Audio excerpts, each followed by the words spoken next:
তাহলে ঈমান বিল গায়ব লাগবে ইয়াকিনের স্তরে, অন্তত 90% মানুষের। তো মানুষের যতক্ষণ ঈমান ঠিক না হবে ততক্ষণ আমি ক্ষমতায় গেলেও এদেশে ইসলাম চালাতে পারবো না, এদেশে ইসলাম প্রতিষ্ঠা এবং পরিচালিত করতে পারবো না, কম্প্রোমাইজ করতে হবে। কেন মানুষের ঈমান নাই, ঈমান নষ্ট হয়ে গেছে। এই জন্য আল্লাহর পথে যাত্রা এই বইটা পড়তে হবে। এটা কিন্তু আমার অনুভূতি থেকে লেখা, যে জুলাই পরবর্তী যখন সব ঘরানার আলেম ওলামা দল সংগঠন ইসলামী সবার সাথে যখন উঠা বসা করার সুযোগ হলো, তখন আমি নিজে রিয়ালাইজ করলাম যে ঈমান বিল গায়বে মুসলমানদের বিশ্বাস নেই। এমনি মুসলমানেরা মুখে বলে আল্লাহর উপর বিশ্বাস, ফেরেশতার উপর বিশ্বাস, পরকালের উপর বিশ্বাস, বাস্তবে নাই। এবং গত কয়েকদিন এটার উপরেই আমার বক্তব্য আছে। যদি কারো বক্তব্য দেখার সুযোগ থাকে অথবা আগামীকাল যদি কথা বলার সুযোগ হয়, তখন ঈমান বিল গায়বের উপর ইয়াকিনের লেভেলে ঈমান বিল গায়বের বিশ্বাস নিয়ে যাবে। 2, ঈমান বিল গায়েবের সবচেয়ে বড় বিষয় হচ্ছে আল্লাহর শক্তি, আল্লাহর ক্ষমতার উপর ভরসা। মুসা আলাইহিস সালাম জীবনেও তার দুনিয়াবী শক্তি দিয়ে ফেরাউনের সাথে জিততে পারবে না। মুহাম্মদ সাল্লাল্লাহু আলাইহি ওয়াসাল্লাম, খোলাফায়ে রাশিদিন, আমর ইবনে আস, খালিদ বিন ওয়ালিদ, এদের ক্ষমতা নাই দুনিয়াবী শক্তি দিয়ে পারস্য রোমান সাম্রাজ্যের বিরুদ্ধে জিতে, কোনোদিন সম্ভব নয়। ইসলাম কোনোদিন দুনিয়াবী শক্তিতে বিজয় অর্জন সম্ভব নয়। সালাউদ্দিন আইয়ুবের দুনিয়াবী শক্তিতে ফিলিস্তিন বিজয় সম্ভব নয়। এগুলো সব আল্লাহর সাহায্য। তো আল্লাহর সাহায্য পৃথিবীতে নেমে আসবে কিভাবে? যখন ঈমান বিল গায়ব হয়ে যাবে। আগের বক্তব্য যখন শুনবেন বা এই বইটা যখন পড়বেন, যখন আপনার ইয়াকিনের লেভেলে চলে যাবে, না ফেরেশতা আকাশ থেকে নেমে আসতে পারে, ইয়াকিনের লেভেলে যখন চলে যাবে, না এই দুনিয়া কিছুই না, পরকালই সব কিছু, ইয়াকিনের লেভেলে যখন চলে যাবে, আল্লাহ সুবহানাহু ওয়া তাআলার অস্তিত্ব এবং ক্ষমতার উপর বিশ্বাস যখন ইয়াকিনের লেভেলে চলে যাবে, তখন এবার আপনি আমল দিয়ে আল্লাহর সাহায্য দুনিয়াতে টেনে নিয়ে আসবেন। আর পৃথিবীতে আল্লাহর সাহায্য টেনে নিয়ে আসার সবচেয়ে শক্তিশালী টেকনোলজিগুলো মুসলমানদের কাছে আছে। এটাই মুসলমানদের বিজয়ের রাস্তা। যেমন আল্লাহর সাহায্য পৃথিবীতে টেনে নিয়ে আসার সবচেয়ে বড় শক্তিশালী টেকনোলজি সালাত, 5 ওয়াক্ত সালাত, রাতের সালাত, এগুলো আল্লাহর আসমানি সাহায্যকে পৃথিবীতে টেনে নিয়ে আসে। এই জন্য যুদ্ধের মাঠেও একদল মুজাহিদ যুদ্ধ করবে আর একদল মুজাহিদ সালাত আদায় করবে।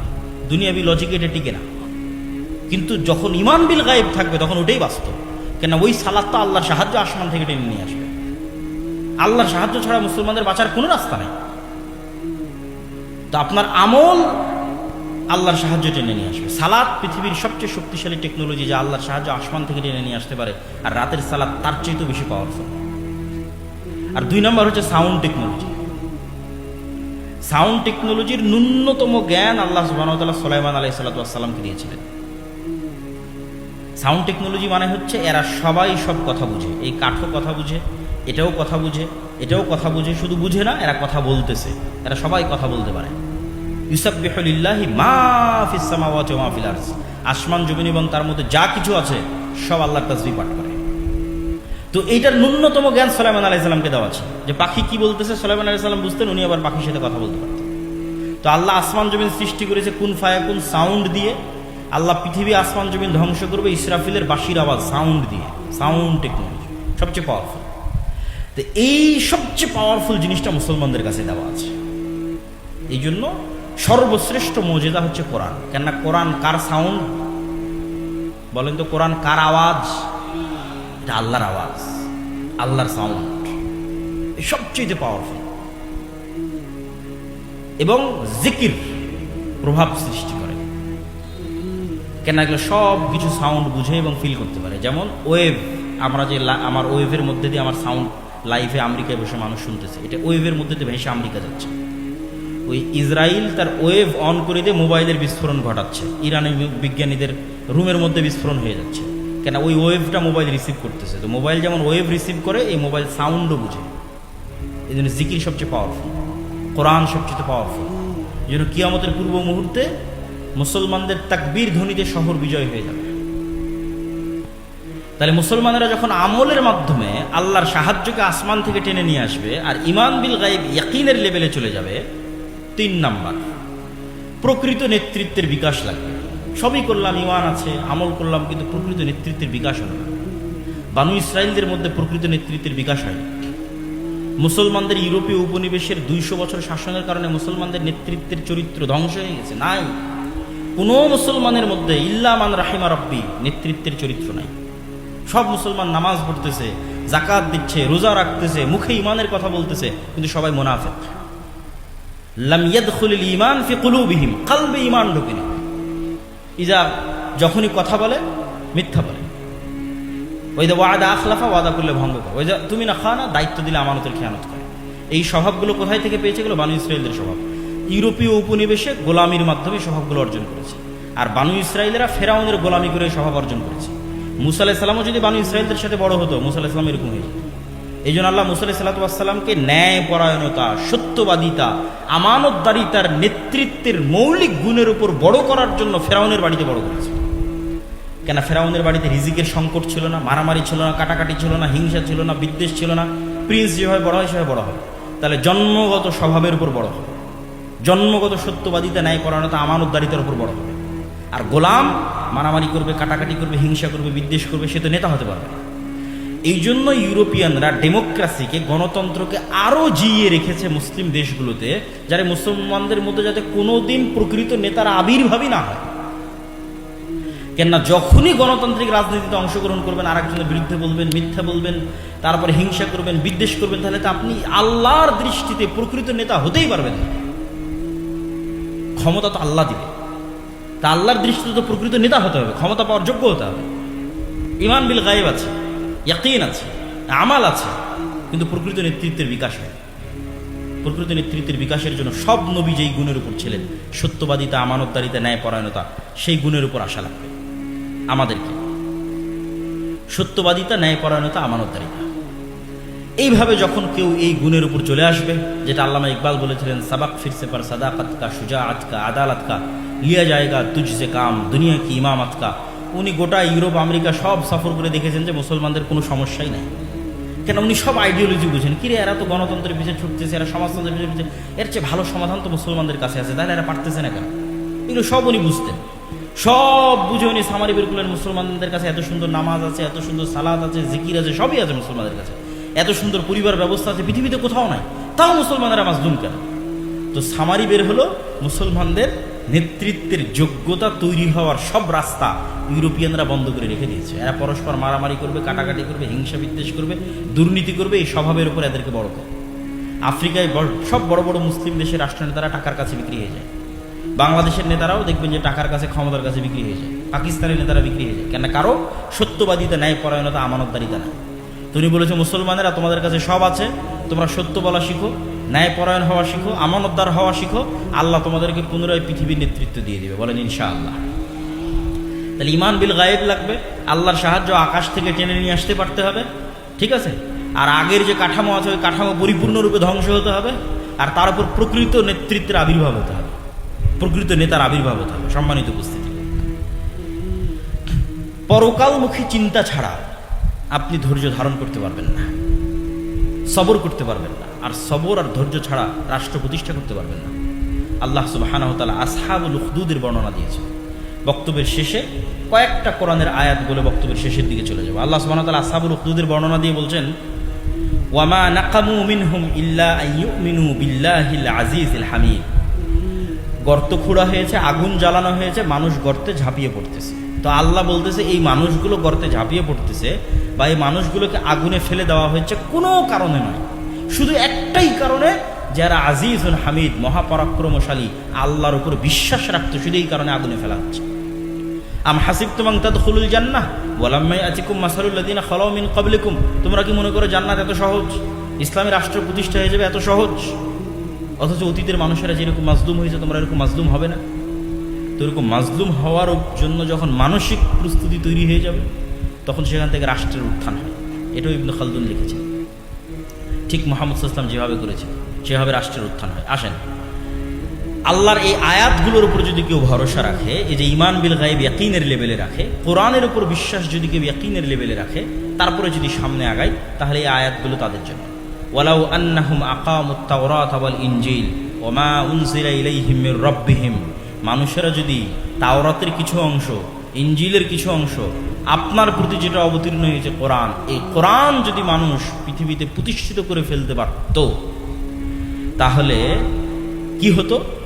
লা উকিলু লা আকালু মিন ফাওকিহিম ওয়া মিন তাহতি আরজুলিহিম। তাহলে তারা আসমান থেকে ওদের রিজিকের ব্যবস্থা করা হতো, মাটির নিচ থেকে ওদের রিজিকের ব্যবস্থা করা হতো। বলেন আল্লাহু আকবার। এটা আল্লাহর ওয়াদা। তা আমাদের তো ঈমান বিল গায়ব নাই, আল্লাহর শক্তি এবং ক্ষমতার উপর বিশ্বাস নাই, আল্লাহ ফেরেশতাদের সাহায্য করতে পারে সেটার উপর বিশ্বাস নাই। ফলত আমি তো এই রিস্কগুলো নিব না, আমি সবসময় কম্প্রোমাইজ করতে চাই। কম্প্রোমাইজ করতে করতে এই লেভেলেরও কম্প্রোমাইজ করবো যে যদি এখন যেখানে শিরক হচ্ছে সেই মন্দিরে যদি পাহারা দেওয়া লাগে, তাও পাহারা দিয়ে হলেও ক্ষমতায় যাবে। কেননা ঈমান বিল গায়ব নাই। সম্মানিত উপস্থিতি, আল্লাহ সুবহানাহু ওয়া তাআলা বলছেন, ওয়ালাউ আন্না আহলাল কুরা আমানু ওয়াত্তাকাউ লাফাতাহনা আলাইহিম বারাকাতিম মিনাস সামাই ওয়াল আরজ। যদি কোনো একটা এলাকার মানুষ ঈমান আনে, আল্লাহকে ভয় করে, তাহলে আসমান এবং জমিনের সকল বরকতের দরজা ওদের জন্য উন্মুক্ত করে দেওয়া হবে। বলেন আল্লাহু আকবার। আল্লাহ সুবহানাহু ওয়া তাআলা বলছেন, ওয়া'আদাল্লাহুল্লাযীনা আমানু মিনকুম, তোমাদের মধ্যে যারা ঈমান এনেছে, ওয়া আমিলুস সালিহাত, তোমাদের মধ্যে যারা সৎ আমল করে। ঈমান, সৎ আমল। ঈমান থাকবে ইয়াকিনের লেভেলে, সৎ আমল দিয়ে আসমান থেকে সাহায্য নেমে আসবে। লা ইস্তাখলিফান্নাহুম ফিল আরজি কামা ইস্তাখলাফাল্লাযীনা মিন ক্বাবলিহিম, তাহলে তোমাদের অতীতে যারা চলে গেছে তাদেরকে যেমন আল্লাহ বিজয় দিয়েছে, রাষ্ট্র ক্ষমতা দিয়েছে, দাউদ, সুলাইমান, ইউসুফ, মুহাম্মদ সাল্লাল্লাহু আলাইহি ওয়াসাল্লাম, পরবর্তীতে খোলাফায়ে রাশিদিন, তাহলে আল্লাহ তোমাদেরকে ওইভাবে পুনরায় তোমাদেরকে আল্লাহ সুবহানাহু ওয়া তাআলা পৃথিবীতে প্রতিষ্ঠিত করবে, যাতে তোমরা কি করতে পারো, বিনা ভয়ে আল্লাহর ইবাদত করতে পারো এবং পৃথিবীতে কোনো শিরক না থাকে, সেটি যেন তোমরা নিশ্চিত করতে পারো। সম্মানিত উপস্থিতি, এই আয়াতগুলোকে সামনে রেখে আমরা এতটুকুই আজকের আলোচনার সর্বশেষে এসে এতটুকুই বলতে চাই যে ইসলামী রাষ্ট্র মুসলমানদের লাগবেই, খুবই জরুরি।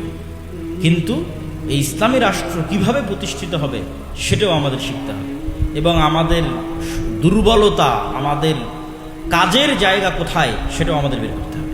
তা আপনি বলবেন যে এগুলো সব উদ্ভট কথা, এগুলো দিয়ে কি আসলে বাস্তব কাজ কি করতে হবে? বাস্তব যদি কিছুই কাজ করার খুঁজে না পান, তাহলে অন্তত ইহুদিদের থেকে কিছু শিখার আছে। ইহুদিরা পৃথিবীর জনসংখ্যায় সবচেয়ে কম, অথচ পৃথিবীর সবচেয়ে বড় দেশের কন্ট্রোল তাদের হাতে। এই কাজগুলো অন্তত যে কেউ করতে পারবে। সেই কাজগুলো হচ্ছে শক্তিশালী প্রতিষ্ঠান তৈরি করা, শক্তিশালী মিডিয়া, শক্তিশালী অর্থনৈতিক প্রতিষ্ঠান। সারা বাংলাদেশের সব মসজিদ মাদ্রাসা মিলেও এক ব্রাকের সমান হতে পারবে না। ব্রাক অর্থনৈতিকভাবে যতটা শক্তিশালী, সারা বাংলাদেশের সব মসজিদ মাদ্রাসা মিলে অতটা শক্তিশালী হতে পারবে না। সারা বাংলাদেশের সব ইসলামিক ফাউন্ডেশন, ইসলামিক এনজিও মিলে তার সমান হতে পারবে না। কিন্তু ওই লেভেলের চিন্তা তো আমাদের মাথায় কাজ করে না। আমাদের মাথায় কাজ করে, হ্যাঁ, সবাই আজকে একবারে রাজপথে নেমে একদিনেই সব কায়েম হয়ে যাবে। একবারে রাজপথে তো সব মুসলমানেরাই নেমেছে, সব তো নামাজি রোজাদার ছেলেপেলেরাই তো সব শহীদ হয়েছিল, তো ক্ষমতা তো সব এনজিওর হাতে চলে গেল। তাহলে আগে থেকে যদি ওই জায়গায় আপনার গ্রিফট না থাকে, কন্ট্রোল না থাকে, আপনি লক্ষ লক্ষ মানুষ রাস্তায় নামলেও দেখবেন যে দিন শেষে ক্ষমতা তাদের হাতে। এই জন্য এই জায়গাগুলোতে তো অন্তত ফাইট দেওয়ার সুযোগ আছে, সচিবালয়ে কাজ করার সুযোগ আছে, মিডিয়াতে কাজ করার সুযোগ আছে। বাংলাদেশের মিডিয়া কাদের কন্ট্রোলে? দেখেন, খুঁজে দেখেন কাদের কন্ট্রোলে।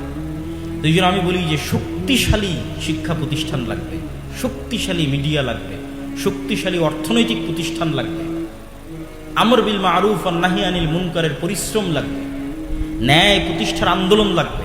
আর আগে যেগুলো বলেছি সেগুলো তো পূর্ব শর্ত, ওগুলো ছাড়া এগুলো করলেও কোনো লাভ নাই। মানে ইসলাম যদি রাষ্ট্র ক্ষমতায় আনতে চাওয়া হয়, ওগুলো তো আগে লাগবেই, তার পাশাপাশি এই জিনিসগুলোর চর্চা করতে হবে। এগুলো তো মুসলমানরা করতে পারে। সব যত মুসলমানদের সংগঠন আছে, দল আছে, রাজনৈতিক অরাজনৈতিক, সবাই মিলেও তো চিন্তা করতে পারে যে না, আমরা এটার পিছনে ইনভেস্ট করি। কিন্তু দেখবেন যে না, সবার ইনভেস্টের চিন্তা চেতনা আমাকে এখনই ইমিডিয়েট, এখনই ক্ষমতায় যেতে হবে। ভাই, যেহেতু গণতন্ত্র কোনোদিন ন্যায় প্রতিষ্ঠা করতে পারবে না, মানে গণতন্ত্র থাকলে জুলুম থাকবে, জুলুম থাকলে মানুষ এটাকে একদিন না একদিন সহ্য করতে পারবে না, একথাই ঠিক। যেমন জুলাইয়ে সহ্য করতে পারেনি, আজ থেকে 15 বছর পর আবার দেখবেন বাংলাদেশের মানুষ রাস্তায় নেমে গেছে কারো না কারো বিরুদ্ধে। তো তোমাকে আজকেই ক্ষমতায় যেতে হবে এটা জরুরি নয় তো। আগামী 30 বছর পর কিভাবে বাংলাদেশের রাষ্ট্র ক্ষমতায় যাওয়া যাবে? সবাই তো 90% মুসলমানের দেশ। অন্তত যেই সমস্ত জায়গাগুলোতে এনজিওগুলো দখল করে আছে, মিডিয়াগুলো দখল করে আছে, ওই সমস্ত জায়গাগুলো অন্তত মুসলমানদের দখলে চলে আসে। বড় বড় ব্যবসায়ী সব মুসলমানেরা হোক, ইসলামপন্থী ব্যক্তিরা বড় বড় ব্যবসায়ী চেষ্টা করুক। তাহলে পরবর্তী 15-20 বছর পর যখন এরকম আন্দোলন হবে, যেহেতু অন্যায় থাকবে, অন্যায় থাকলে মানুষ আন্দোলন করবে, তখন অন্তত মানুষ যেন রাস্তায় নেমে বলতে পারে যে না, ওই হুজুগে নয়, এবার একদম ক্ষমতা ইসলাম প্রতিষ্ঠা করে ঘর থেকে বিদায় নিব, আগের কাঠামোকে সম্পূর্ণরূপে ধ্বংস করেই আমরা ঘরে ফিরব। তো ওইটার জন্য তো কাজ করার অনেক সুযোগ আছে, অসংখ্য জায়গা আছে কাজ করার। বাংলাদেশের ইসলামী দল, ইসলামী রাজনৈতিক অরাজনৈতিক সংগঠন কেউ জানেই না যে সরকার প্রাথমিক বিদ্যালয়ে গানের শিক্ষক নিয়োগ দিয়ে দিয়েছে। তাহলে প্রাথমিক বিদ্যালয়ে গানের শিক্ষক কে নিয়োগ দিল? ও 50 বছর থেকে কাজ করতেছে প্রাথমিক বিদ্যালয়ে গানের শিক্ষক নিয়োগ দেওয়ার জন্য, আর ওই জায়গায় আমার কোনো সোর্সই নাই, কোনো নিউজই নাই।